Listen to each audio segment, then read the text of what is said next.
Welcome to our channel. Today we how to automate online courses with Teachable, full guide step by step clearly.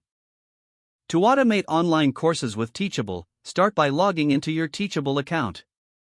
If you don't have an account, create one by visiting the Teachable website. Once logged in, navigate to the Courses tab on the dashboard. Click on New Course to create a new course. Choose between a coaching or course option and select Course. Fill in the course title and description in the provided fields.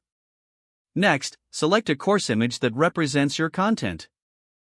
Set up the pricing option under the Pricing tab. You can choose a free, one-time purchase, subscription, or payment plan. Once that's done, move to the Curriculum section. Add the course content by clicking on Add Section. Within each section, click on Add Lecture to include videos, quizzes, or text content. Upload your content by dragging and dropping files or using the Upload button. Once your content is added, select Settings to configure automation options. Enable drip schedule if you want to release content gradually. Set specific dates or intervals for each section to be unlocked. Review the email notifications settings to automate student engagement. You can set automated emails for enrollment confirmations, course completions, and announcements.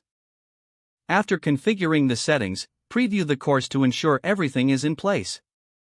Once satisfied, click Publish to make your course live. Promote your course link through your website or social media channels. Monitor student progress through the Analytics dashboard. Make adjustments to your course based on feedback and performance data. Regularly update course content to keep it relevant and engaging. With these steps, you'll be able to automate your online courses effectively using Teachable. If the page does not load, refresh the browser or try again in a private or incognito window. Make sure you are using the correct email address, then retype it carefully to avoid small typos. If your password is not accepted, use the Reset option and create a new strong password you can remember. Don't forget to like this video and subscribe to our channel for more step-by-step tech guides.